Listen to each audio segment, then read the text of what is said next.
107.7 Betani FM Holy Family Station yang dipancarluaskan dari Jenderal Sudirman 105 Salatiga.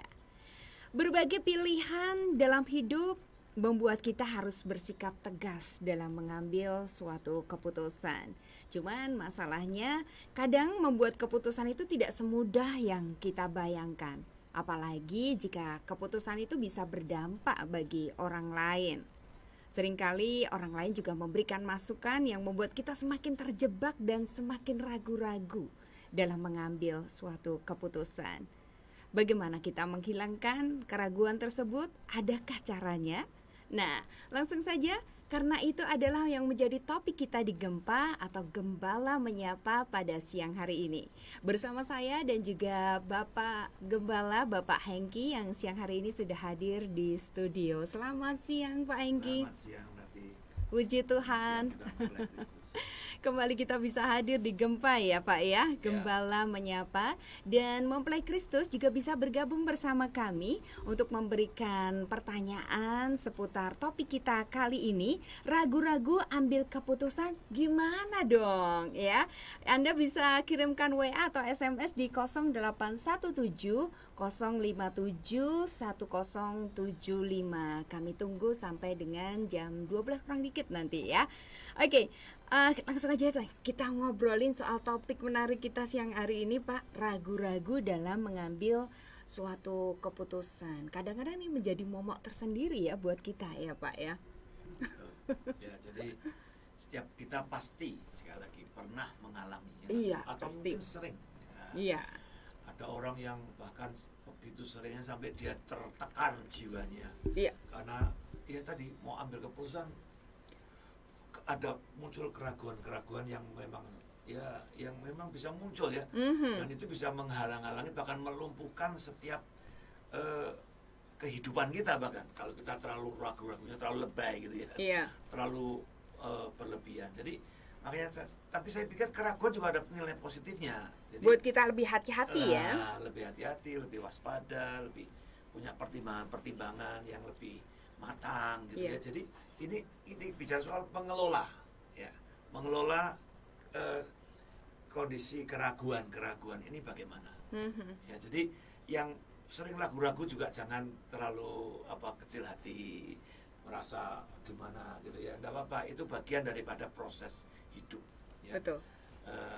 Tapi juga yang punya kepedean ya juga jangan terlalu mengabaikan yang namanya keraguan-raguan. Harus kedua-duanya diperlukan ya berarti ya. Iya, betul. Jadi dua-duanya harus menjadi bagian yang kita harus kelola sebetulnya ya, supaya itu menjadi suatu pengalaman hidup yang menyegarkan jiwa kita. Ya. Karena semua orang saya kira punya satu tingkat keraguan-raguan yang atau pengalaman keraguan-raguan yang pernah dialami. Iya, tentu saja. Tapi memang makanya di sinilah sebelum kita perlu belajar. Kuncinya sebenarnya kata bagaimana supaya kita nggak ragu-ragu, ya belajarlah yang banyak. Jangan malas belajar, jangan malas untuk terus mencari wawasan-wawasan yang baru, sehingga kita ini bisa memiliki satu pertimbangan yang lebih firm gitu ya, lebih firm itu teguh gitu ya, dan benar tentunya, yang paling penting benarnya itu. Nah, jadi sekali lagi bahwa memang tugas kita adalah harus bagaimana kita bisa mengelola keraguan-keraguan itu dengan tepat. Bahkan sekali lagi saya sering ngomong, keraguan ini bisa diubahkan menjadi satu energi positif yang namanya pertimbangan, berjaga-jaga, waspada, dan akhirnya bisa mengambil keputusan yang tepat. Hari-hari ini kan banyak orang terbuai lah istilahnya justru dengan keputusan yang tergesa-gesa tanpa pertimbangan, terlalu pede. Apalagi sudah ada endorse dari artis inilah, selegram inilah, dan semuanya. Akhirnya kita pikir, wah ini yang benar, wah kita ambil keputusan seperti ini. Ternyata juga keliru. Yang penting cuan. Ya, makanya kalau jadi dunia sekarang ini memang dunia sangat terbuka, instan, yang memang betul-betul bisa memberi masukan kita begitu banyak, informasi begitu banyak, tapi juga hati-hati, itu bisa menjerumuskan kita. Betul. Kalau kita tidak punya pertimbangan Filter atau gitu ya. tadi saya bilang keraguan-raguan. Mhm. Nah, itu.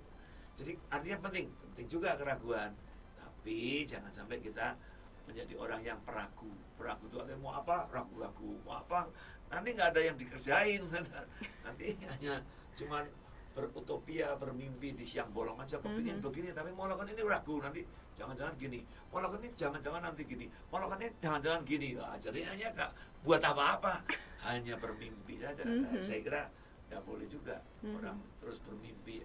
Bermimpi boleh karena nggak bayar, murah ya, mimpilah sebanyak-banyak. Tapi kalau mimpi nggak dikerjain ya sami mawon nggak ada apa-apanya gitu loh. Gak akan bergerak Nggak kemana-mana. ada kemana-mana, dan akhirnya malah membuat kita jadi semakin apa ya, tertindas menurut saya ya. Orang yang hanya punya mimpi-mimpi tapi mimpi kosong itu orang yang menurut saya sedang apa, tertindas lah, kalau mungkin artinya dia sedang menderita gitu loh. Jadi intinya jangan pernah takut untuk mencoba. Betul. Lebih baik mencoba daripada Betul. tidak sama sekali. Betul. Lebih baik kita apa, gagal karena mencoba daripada kita gagal nggak pernah mencoba. Sebenarnya dari kegagalan itu pun kita pasti menemukan suatu keberhasilan. Ilmu, betul. Itulah ilmu yang kita dapatkan. Betul. Ya. Itu sekolah yang kita dapatkan. Jadi teruslah ya, ada keraguan tetap kita harus kelola, tapi jangan sampai keraguan itu hanya melumpuhkan aktivitas kita. Gitu. Itu yang Betul. paling penting. Karena memang kadang karena ada banyak sekali masukan-masukan dari kanan kiri, itu membuat kita jadi semakin bimbang, terjebak. Betul. Tadi makanya karena dunia kita ini dunia terbuka. Jadi kalau dulu mungkin kalau kita mau ini yang kasih tahu nggak ada. Jadi akhirnya kita sendiri harus buat usaha ya. Tapi dengan majunya teknologi informatika ini, wah sekarang bisa 20 orang kasih masukannya berbeda-beda juga. Semakin bingung. Bingung kita mau ambil yang mana kan gitu. Nah makanya kembali kita tentu dasarnya kembali pada Alkitab, firman Tuhan ya, sebagai anak-anak Tuhan kita harus kembali satu. Tapi Alkitab pun kan kadang-kadang tidak dalam arti kata secara detail itu kan nggak bisa. Bisa kita mau ambil keputusan memilih pasangan hidup, kan gitu kan. Bahasa Alkitab ada nggak? Ada, tapi yang secara general. Yeah. Tapi antara A, B, C, D ini yang mana ini? Semua cantik, semua ganteng, semua kaya, semua pinter misalnya gitu. Mana nih yang cocok Bingung. buat? Nah, bingung. Nah ini apa, kita dengar si A, dengar si B, dengar mana-mana, tambah bingung lagi kan gitu. Nah makanya disinilah sebenarnya kita harus berdoa, mencari kehendak Tuhan. Jadi Tuhan itu kan sudah mau jadi konselor kita. Dia adalah penasihat ajaib.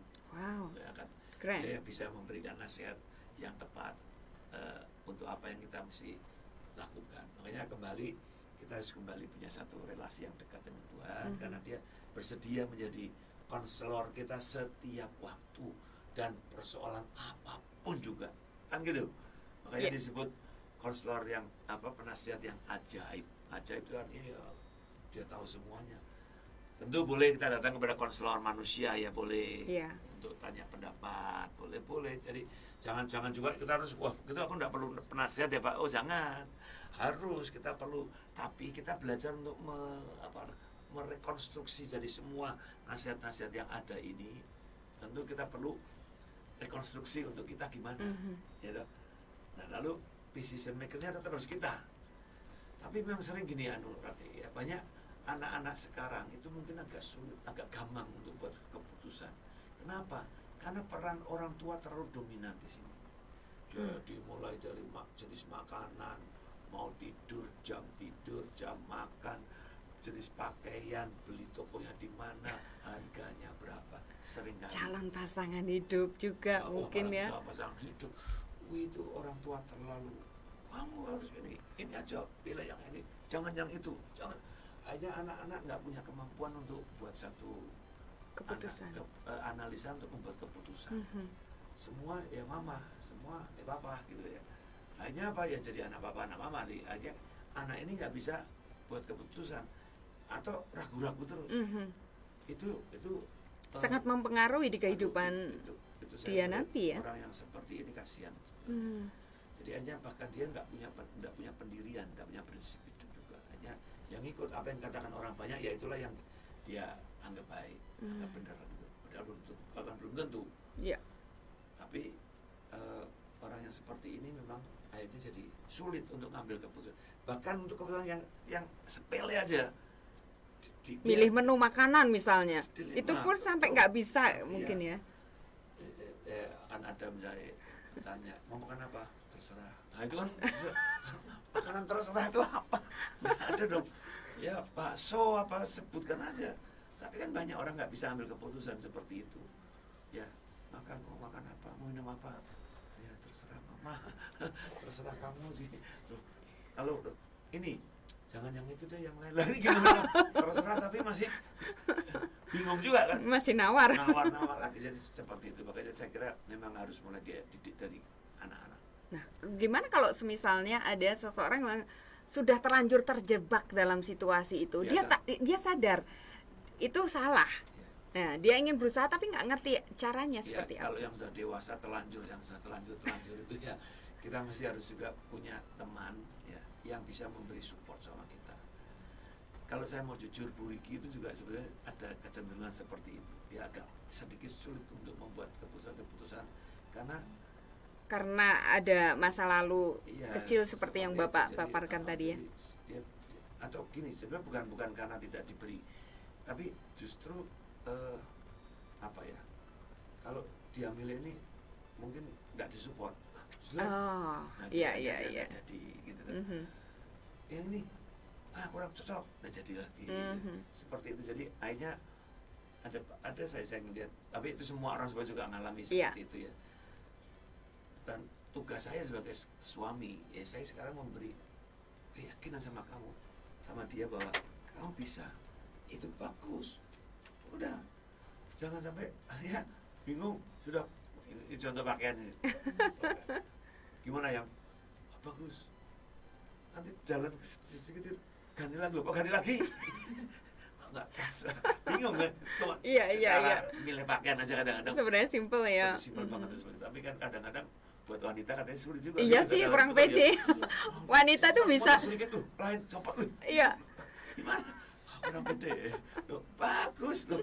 Kamu tuh pakai, saya ngomong gini, kamu tuh pakai kan supaya menyenangkan saya juga, bukan ya menyenangkan saya, tapi juga kamu cocok juga, pas. Buat saya ini pas, bagus, cocok untuk acara ini juga. Tapi dia kadang-kadang mikir, enggak, kurang ganti lagi. Ya, seperti itu yang saya kadang-kadang lihat. Nah, dari hal yang kecil itu kadang-kadang bisa juga kita bawa sikap seperti itu kepada keputusan-keputusan yang penting. Nah, itu justru membuat akhirnya jadi bingung ya, dan salah buat keputusan. Makanya saya kalau tadi ditanya terlanjur gimana, ya dia harus punya satu teman yang bisa meyakinkan dia bahwa keputusanmu itu sudah bagus. Jangan ragu-ragu, ya jangan harus mau dengar suara orang terus pendapat orang. Kalau pendapat orang tuh macam-macam tadi, bingung malah. Dan kamu melakukan itu kan bukan untuk sekedar menyenangkan orang. Satu, menyenangkan buat kamu nyaman dah pakai itu, nah nyaman ya udah. Ya jangan apa kata orang, nah ini kalau begitu nanti kita yang terombang-ambing, dan akhirnya ya muncullah mentalitas keraguan-raguan itu. Nggak percaya diri ya dengan hidupnya, dengan keputusannya. Jadi akhirnya dia akan cenderung menyalahkan diri terus. Iya betul. Setelah bagus pakai itu sudah happy, orang bilang kamu kok norak banget gini-gini. Wah, jadi nggak pede. Nggak pede, malu, tersinggung, dan waduh macam-macam. Nah makanya kita nggak boleh, belajar lah untuk kita tadi menghargai dan happy dengan diri kita sendiri, dengan keputusan kita. Ya. Tapi bukan berarti kita nggak mau dengar pendapat orang ya, tapi yang proporsional lah, yang seimbang, bahwa keputusan kita itu penting satu buat diri kita, ya. Penting juga tentu untuk masa depan kita, kalau saya sih bilang. Nah, untuk orang lain, kadang orang lain hanya menjadi komentator saja karena kita yang ngejalanin. Penting tapi nggak penting amat gitu lah. Ya toh. Jadi boleh kita kan punya sikap kritis, boleh. Jangan juga kita manut saja apa pendapat orang, harus semua harus ikuti. Disenangkan. Apa pendapat orang banyak itu berarti benar, ya belum tentu juga. Ya betul. Ya, jadi makanya kita harus jadi orang merdeka sebenarnya. Kenapa orang ragu-ragu? Karena nggak ada kemerdekaan. Ada ketakutan juga ya. Kalau dia sudah merdeka, dia nggak perlu ragu-ragu lagi dalam arti kata yang positif ya. Ya. Untuk suatu kebenaran dia akan lakukan itu dengan mantap dan tidak mencari perkenanan orang lah ya, atau pujian apalagi ya, pokoknya sesuatu yang dia rasa benar ya udah tidak diungkapkan. Soal ternyata tidak sesuai dengan orang lain si A si B ya itu kehidupan. Kita nggak bisa menyenangkan semua orang kan. Iya. Ya kadang-kadang muncul keraguan itu karena kepingin menyenangkan semua orang, tapi apakah bisa? Nggak mungkin. Setiap kepala orang itu punya cara pandang sendiri-sendiri ya kan. Betul. Nah, makanya yang paling penting adalah bagaimana sekarang kita melihat diri kita, menilai diri kita.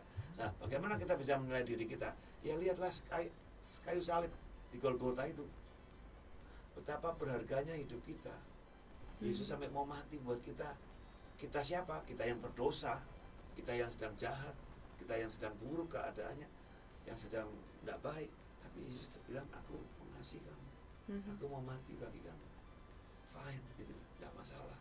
Yeah. Yang penting kamu tahu aja, aku mengasihi kamu. Itu sudah cukup buat Yesus. Yesus nggak nuntut kamu, aku udah mati buat kamu ya, kamu harus nyembah aku loh ya, kamu harus percaya sama aku ya. Enggak juga.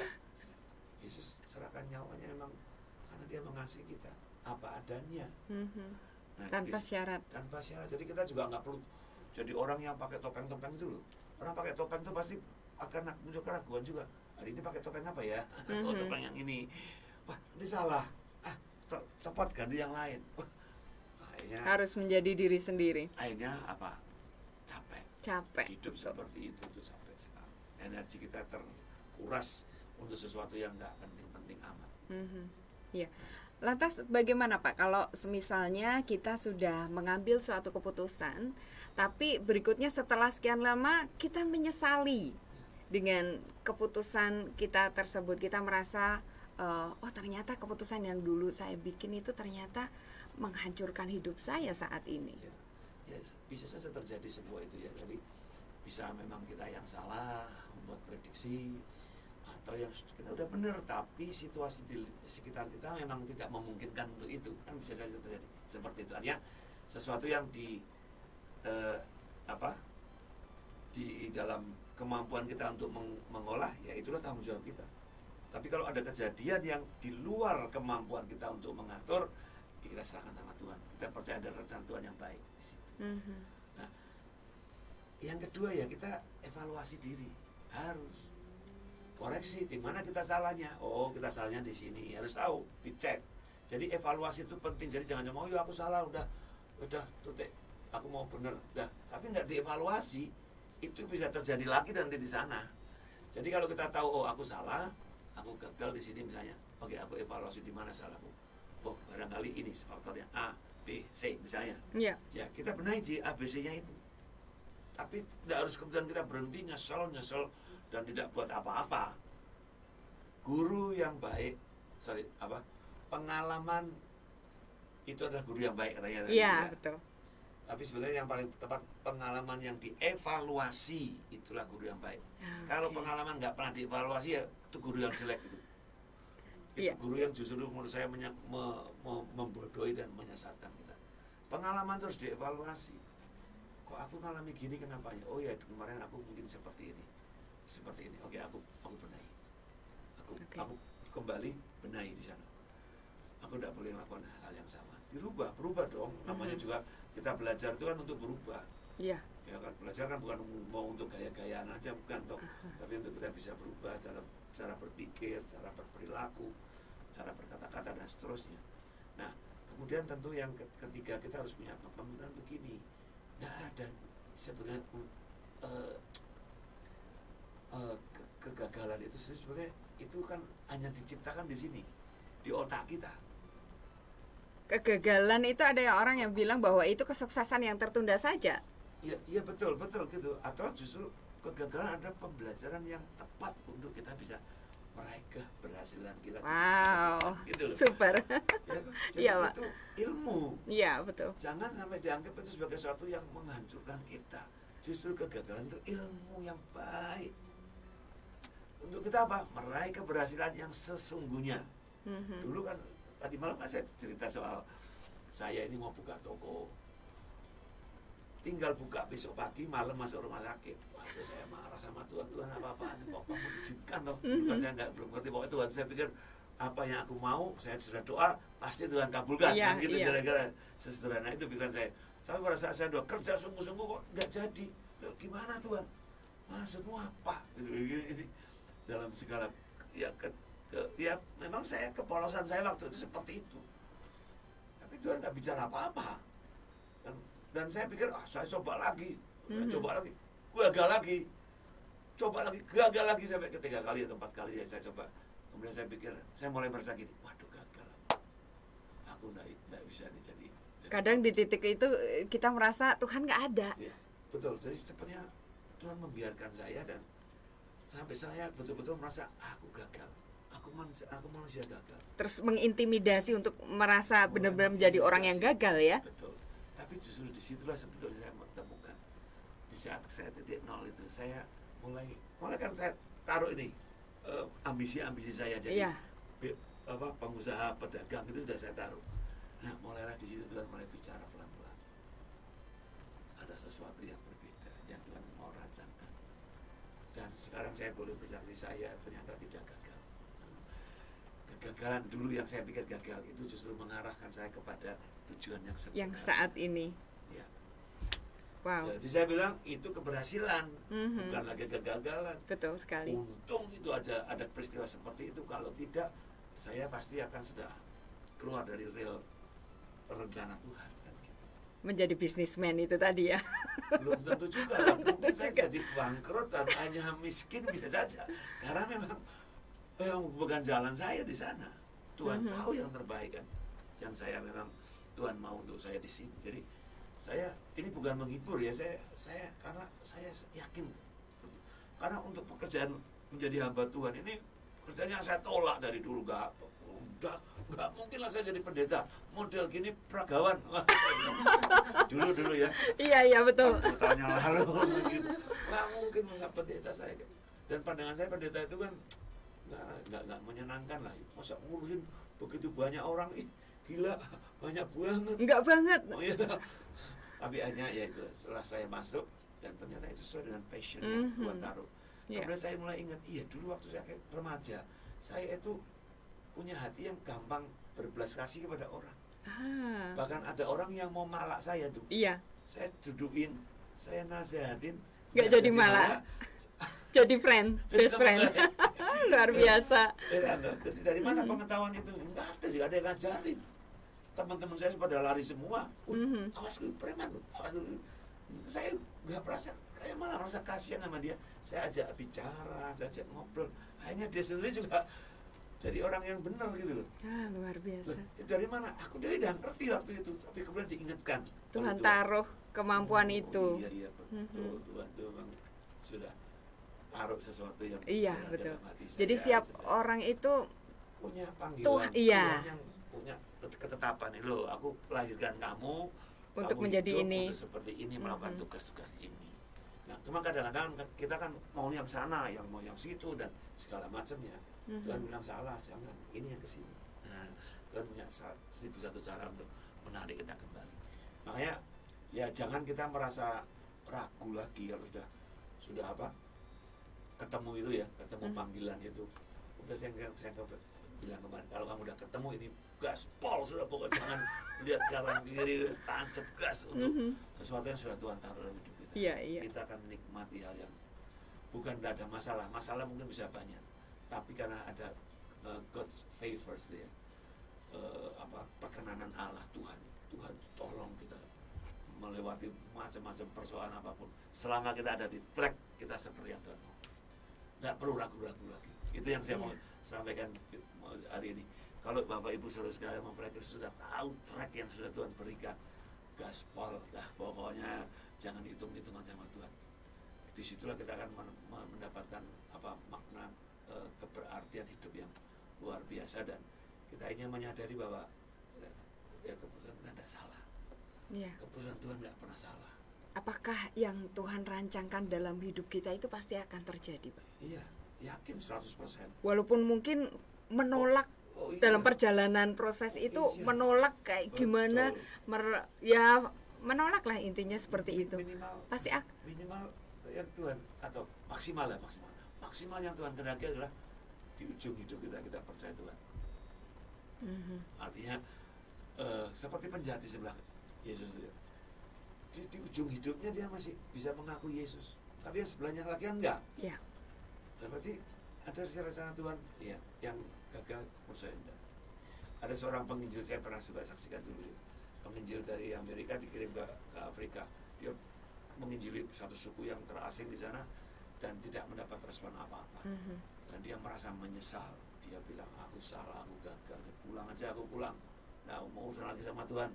Pokoknya gak ada Tuhan-Tuhanan, gak ada pelayanan-pelayanan. Pokoknya jadi murtad dia.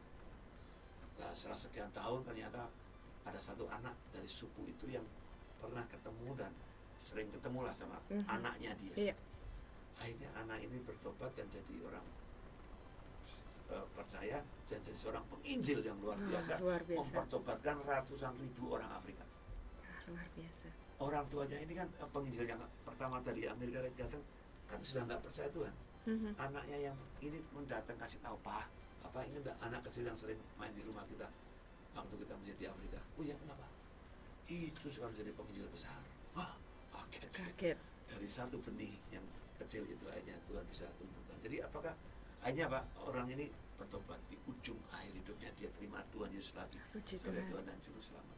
Padahal sudah berpuluh-puluh tahun dia murtad, dia pokoknya tidak mau bicara soal Tuhan-Tuhanan. Tuhan itu nggak ada, dia bilang.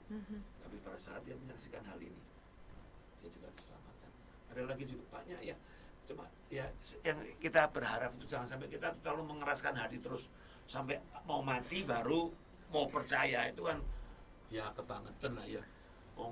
Ditawarkan Tuhan itu kan kebaikan untuk supaya merubah hidup kita. Tapi ya sekeras apapun juga Tuhan punya cara yang paling tepat untuk mempertobatkan dan melembutkan hati orang itu. Luar biasa. Jadi kita nggak perlu ragu-ragu untuk mengikut Tuhan, itu sudahlah.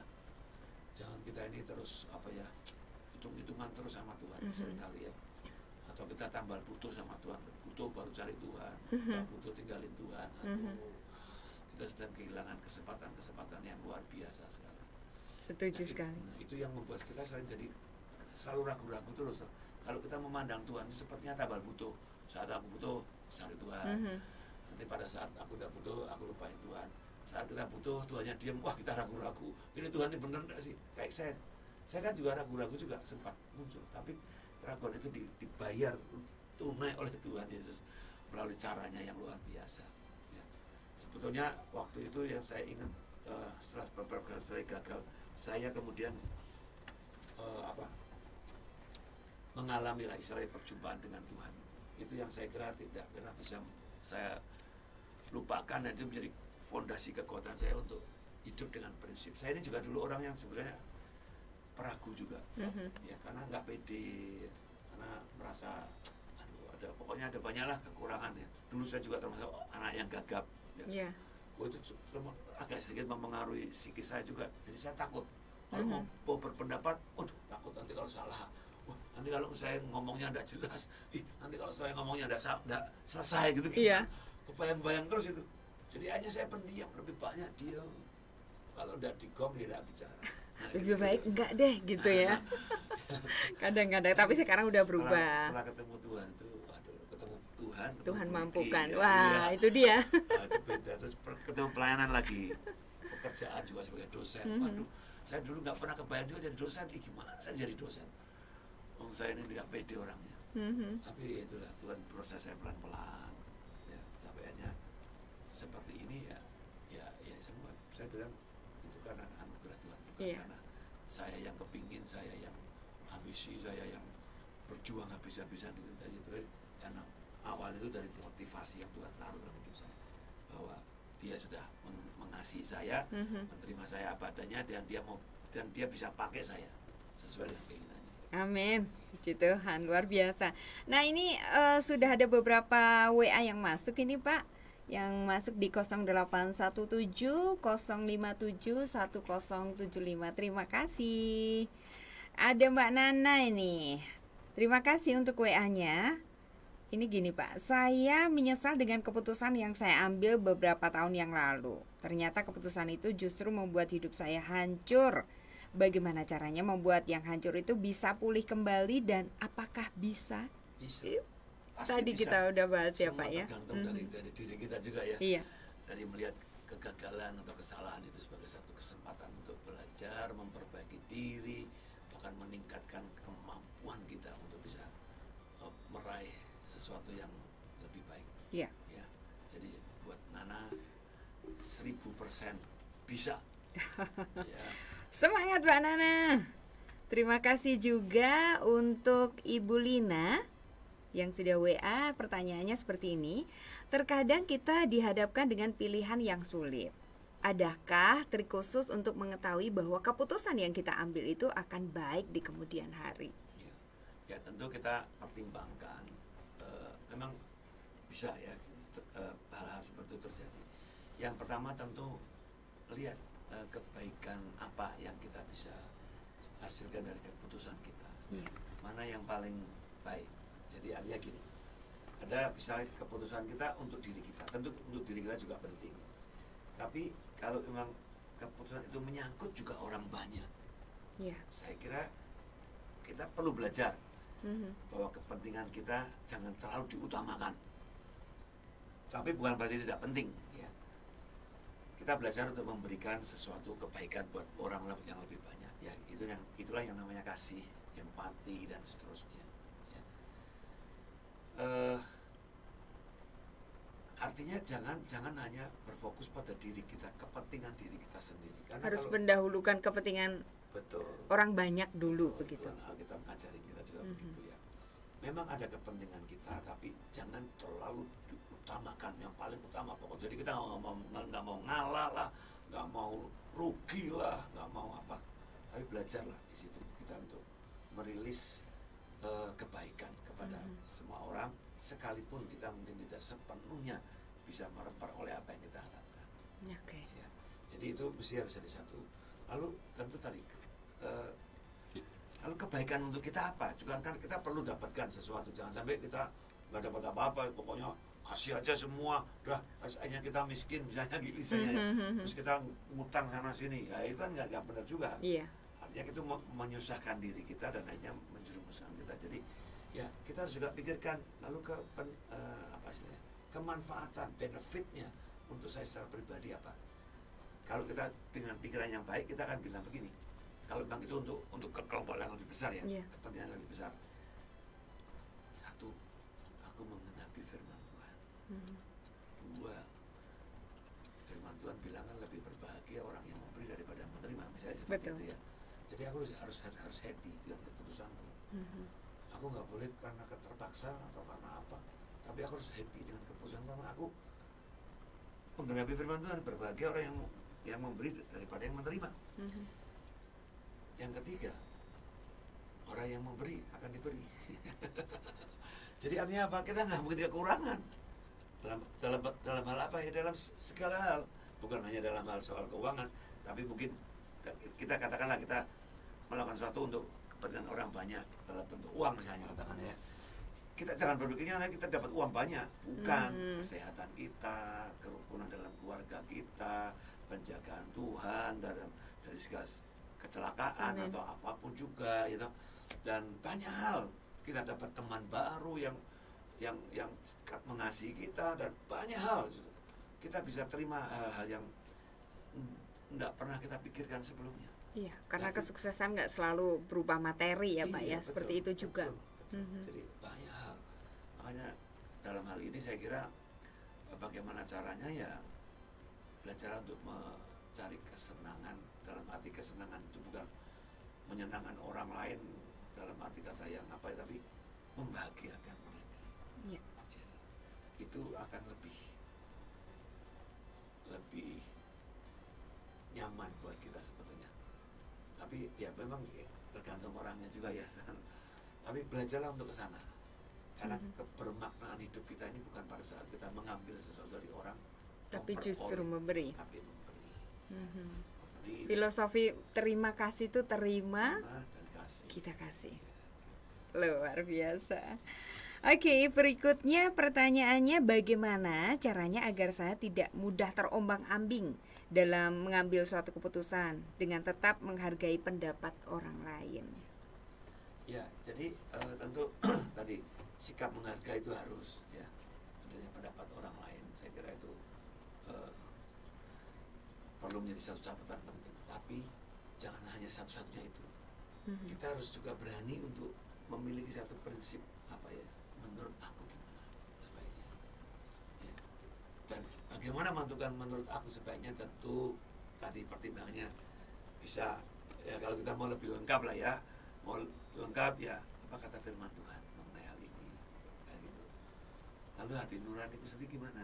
Gitu. Damai sejahtera apa tidak? Ya, Gitu. jadi harus disesuaikan juga. Jadi jangan sampai kita melakukan sesuatu karena keterpaksaan, karena ketidakmengertian, ya, atau karena kesalahan yang lebih fatal lagi lah, itu kan sayang kan.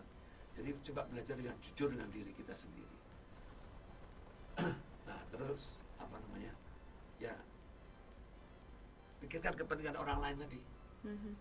Ada kepentingan apa dari buat orang lain? Oh ada ini ya.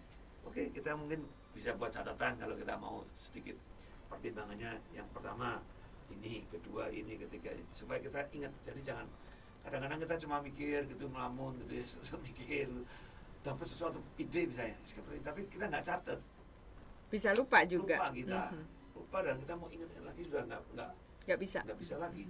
Nah, catat, kebiasaan gitu, catat satu, pakai WA kan bisa langsung di masif di dokumen atau apa, langsung udah merenungkan lagi, dapat lagi misalnya, catat aja. Nah dari poin-poin itu nanti kita mulai bisa didoakan dulu ya toh, dikonsultasikan lagi dengan beberapa teman yang mungkin punya pandangan-pandangan yang luas gitu. Ya. Dan hanya kita lah yang harus buat keputusan. Kita, jadi kita yang harus buat, jangan ikut-ikutan segala. Karena kita harus belajar bertanggung jawab terhadap setiap keputusan yang kita ambil. Kalau udah diambil keputusan dan salah, jangan cari kambing hitam. Penting Itu sekali belajar ya. untuk kita tidak muncul keraguan-keraguan terus. Bahwa kemudian ada kesalahan, pengambilan evaluasi katanya. Belajar lagi, benahi, pasti bisa. Seperti itu, hidup itu kan seperti itu mengalirnya. Benahi dan kita ingat, bisa sekarang berhasil, puji Tuhan. Tapi juga jangan terlalu bangga juga, akan ada di depanmu menanti keputusan-keputusan lain yang mungkin lebih sulit, besar, lebih besar, Iya. yang kita harus hadapi. Jadi kalau bahagia jangan terlalu bahagia, terlalu euforia gitu sampai akhirnya lupa bahwa di depan kita bisa ada masalah lagi. Tapi kalau kita tadi ya agak sedikit prihatin, kadang-kadang ada juga ya keprihatinan gitu, tapi ya juga nggak perlu terlalu sedih gitu. Jadi karena semua kesempatan baik pada saat susah maupun baik itu untuk kita belajar sesuatu, menjadi manusia-manusia yang bijaksana. Jadi saya kira itu semua hidup ini pembelajaran loh. Kalau kita mau belajar itu kita akan jadi orang-orang yang lebih bijaksana. Orang-orang yang lebih cerdas gitu ya, orang-orang yang lebih firm, bahkan tadi tidak mudah diragukan dengan situasi-situasi yang ada. Luar biasa. Nah, ini yang terakhir ini Pak, dari Ibu Dino. Saya orang yang pernah maksudnya saya orang yang penuh dengan pertimbangan sampai-sampai tidak berani mencoba karena saya takut gagal dalam segala risikonya. Bagaimana menumbuhkan keberanian agar tidak ragu untuk mengambil suatu keputusan? Ya, Ibu Dino ya. Ya. Ya. Ya ini memang masalahnya, kalau kita terlalu banyak pertimbangan juga susah. Nah, itu hanya tidak bergerak. Nah, lalu bagaimana caranya supaya mulai belajar untuk melangkah? Jangan takut dengan kesalahan tadi atau kegagalan. Karena dari kegagalan dan kesalahan itu pun adalah ilmu. Ya kan? Iya. Ilmu, dan tidak perlu menyesal terlalu berlebihan kalau kita misalnya sampai mengalami kegagalan. Dan kan gagal atau berhasil itu kan sebetulnya sesuatu yang jangan gini, sesuatu yang kita belum kerjakan, bahkan kita udah menilai apa sih gagal. Dikerjakan aja belum, tahunya gagal, Berhasil gimana? Kerjain aja dulu. Bahwa dalam proses pekerjaannya ini nanti ada evaluasi. Ya fine. Artinya langkah 1, langkah 2, kemarin aku salah nih. Tapi kita sedang dalam proses itu. Ya rubahlah segera. Jangan nunggu, enggak, aku tak coba dulu ini yang sampai selesai. Gagal kan enggak. Enggak, kalau ada evaluasi, evaluasi aja. Di tengah jalan. Evaluasi di tengah jalannya. Sehingga arah hidup kita ini enggak gini ya. Misalnya gini, aku mau ke Semarang nih. Lewat mana? Bawen, lewat ini. Oke. Ternyata di Tuntang macet. Misalnya. Nah kan kita bisa berpikir, gimana ya sampai ke Semarang? Oh, lewat apa nih? Ada jalan tikus lah ya. Nanti tembusnya Ungaran sana. Ya udah, nggak masalah. Jadi selalu kita evaluasi. Tembus jalan tikus, ada perbaikan jalan buat gorong-gorong, macet lagi, cari jalan lagi. Sampai akhirnya ujungnya adalah sampai ke Semarang. Kan gitu. Ya orang itu harus berpikirnya begitu. Jadi punya antisipasi alternatif juga. Gitu ya. Jadi jangan strike aja pokoknya terus kaku maksudnya macet seperti itu. Udah ditunggu aja, macetnya 2 hari. Udah ditunggu aja di situ. Ya itu namanya, atau terus balik aja balik. Ya, akhirnya nggak dapat apa-apa ya. Kita kan punya hikmat, punya pengertian. Ya kita harus melakukan penyesuaian yang baik sehingga nggak perlu ragu-ragu lagi. Itu satu proses pembelajaran memang. Tadi saya bilang memang caranya ya kita harus melangkah sudah. Jangan takut ragu. Jangan takut ragu. Jangan takut gagal. Melangkah, kalau gagal ya diulangi lagi, diperbaiki lagi. Nggak masalah. Dan jangan orang seringkali kan takutnya gini, apa pendapat orang lain kalau kamu gagal. Ya, seringkali. Aku nih orang yang tidak baik atau orang apa gitulah. Lebih cenderung takut dengan pendapat orang ya. Itu yang membuat akhirnya kita jadi terbelenggu sendiri. Nah, masa kita mau umur hidup kayak gitu terus kan nggak mau, nggak bisa, nggak boleh. Kita harus mulai belajar melangkah, kerjain. Bahwa ada kekurangan, kesalahan atau apa kurang tepat, ya dibenahi sambil jalan. Ya, bahkan kalau di dalam iman Kristen itu kan kita ini harus melangkah dulu kan. Katakan kepada gunung itu pindah asal kamu tidak bimbang. Waduh. Nah, di sini kita bangun iman kita. Makanya kembali kepada keyakinan kita dalam hati kita. Firman Tuhan itu menjadi bagian yang kuat dalam hidup kita, meyakinkan kita, meneguhkan kita, membuat kita punya keberanian untuk melangkah di situ. Ya, jadi harus ada dasar-dasar yang memang dasar keyakinan itu penting. Ya. Betul. Dan sesuai tentu dengan keyakinan kita. Kalau kita orang Kristen ya ayo kita kembali pada Alkitab kita kan, pakai itu sebagai satu pedoman hidup yang membuat hati kita itu teguh ya, jangan gampang jangan mudah ragu-ragu terus dan nggak berbuat apa-apa. Kenapa? Kalau tadi saya bilang kalau kamu nggak buat apa-apa juga ada risikonya, kita nggak akan kemana-mana. Lebih baik kita kerjain sesuatu ada risiko, kita benahi risikonya, berani kita dulu risikonya kan gitu. Iya. Nanti lama-lama berani. Memang keberanian itu nggak bisa cuma doakan dalam nama Yesus kamu berani gitu, nggak bisa. Trial and error harus berani. Latihan, harus latihan. Kerjain sesuatu, kok salah ya benahi. Kerjain lagi, bener, sukses, puji Tuhan. Ada muncul keberanian, kepercayaan gitu ya. Besok lagi ada masalah lagi, hadapi lagi, sudah terlatih jadinya. Jadi hanya kita terbiasa untuk tidak selalu ragu-ragu. Oke. Luar biasa, kita mendapatkan banyak sekali ilmu ini ya pada kesempatan siang hari ini dari Bapak Gembala. Meskipun terdengar sederhana, namun menuliskan setiap aspek dari segi baik dan buruk itu akan membantu kita untuk memilih keputusan yang terbaik. Terima kasih Bapak Hengki untuk pencerahannya pada siang hari ini tentang topik kita ragu-ragu untuk ambil keputusan ya. Terima kasih juga untuk Mempelai Kristus yang sudah bergabung di line WA dan SMS kami siang hari ini. Jangan lupa untuk menantikan program Gembala Menyapa minggu depan tentunya dengan topik menarik lainnya. Akhirnya Sarati harus undur diri. Terima kasih atas kebersamaan Anda. Berdampak bagi komunitas, jadikan Indonesia tangguh. Selamat siang, Tuhan Yesus memberkati. Terima kasih Pak Engki.